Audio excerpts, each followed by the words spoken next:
اللہ نے جن اور انسانوں کو صرف اس کی عبادت کے لیے بھیجا ہے۔ اللہ نے قرآن میں ارشاد فرمایا ہے کہ وما خلقت الجن والانس الا لیعبدون، میں نے جن اور انسان کو صرف اپنی عبادت کے لیے بھیجا ہے، اس کے علاوہ اور کوئی کام نہیں ہے ان کے لیے۔ لیکن انسان جو بھی زندگی میں عمل کرتا ہے، زندگی میں کام کرتا ہے، اگر اللہ کی رضا کے لیے وہ کام ہے، رسول کی سنتوں پر وہ کام ہے، حلال کام ہے، تو وہ پھر اللہ کی عبادتوں میں شمار ہوتا ہے۔ لیکن آج کل کا دور جو چل رہا ہے وہ ایسا چل رہا ہے کہ لوگ ایک دوسرے کو نیچا دکھا کر خود کو زیادہ عمل میں برقرار رکھنے کی کوشش کرتا ہے، سوچتا ہے کہ میں اس سے زیادہ عمل کرتا ہوں، میرے سے زیادہ وہ عمل نہیں کر سکتا ہے۔ لیکن لوگوں کو یہ معلوم نہیں ہے، لوگ یہ نہیں جانتے ہیں کہ زیادہ عمل کام میں نہیں آتا ہے۔ جو شخص صالح عمل کرتا ہے، بھلے ذرا سا ہی ہو، ایک سجدہ ہی کیوں نہ ہو، لیکن وہی عمل اللہ کے نزدیک کام آتا ہے۔ صالح اعمال کے علاوہ انسان جتنا بھی زیادہ عمل کرتا ہے، اگر اس میں صالح نہیں ہے،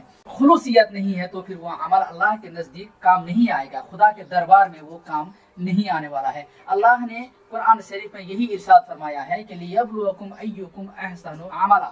میں یہ جاننا چاہتا ہوں، یہ دیکھنا چاہتا ہوں کہ تم میں سے اچھا عمل کون کرتا ہے۔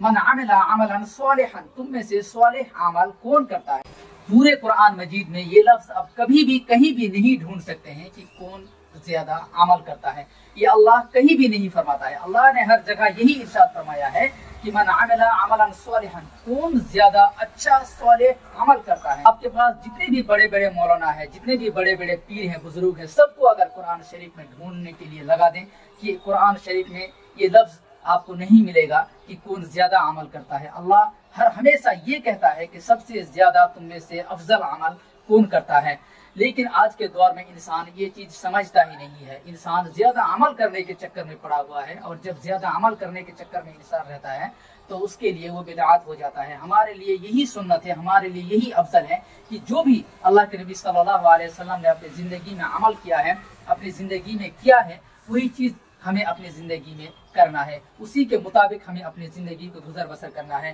مثال کے طور پر اللہ کے نبی صلی اللہ علیہ وسلم نے ارشاد فرمایا ہے کہ تمہارے لیے میں نے شراب کو حرام قرار دیا ہے، لیکن اگر کوئی شخص یہ سوچتا ہے کہ زیادہ جب تک شراب نہ پی لے، جب تک شراب پی کر ہم بے ہوش نہ ہو جائیں،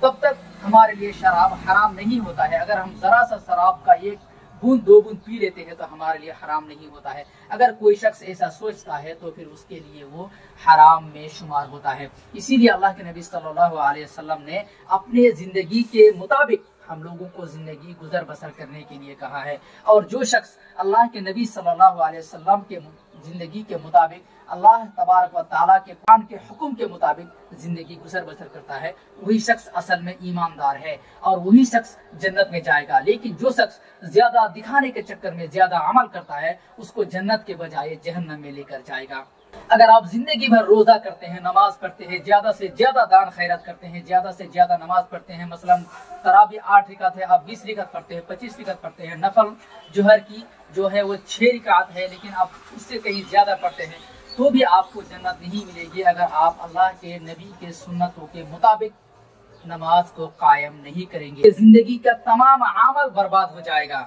اگر اس میں خلوصیت نہ ہو۔ اگر آپ نے زندگی میں کبھی بھی ایک سجدہ اللہ کی رضا کے لیے کیا ہے، اللہ کی رضا مندی کے لیے کیا ہے، اللہ کے نبی کے سنتوں کے مطابق کیا ہے، تو وہی ایک سجدہ آپ کو جہنم سے جنت میں لے کے جائے گی۔ اسی لیے زیادہ عبادت کرنے کے چکر میں نہ رہیں، بلکہ ذرا سا ہی عبادت کرے، لیکن اللہ کی رضا کے لیے کرے، اللہ کی خوشنودی کے لیے کرے، نبی صلی اللہ علیہ وسلم کی سنتوں کے مطابق کرے۔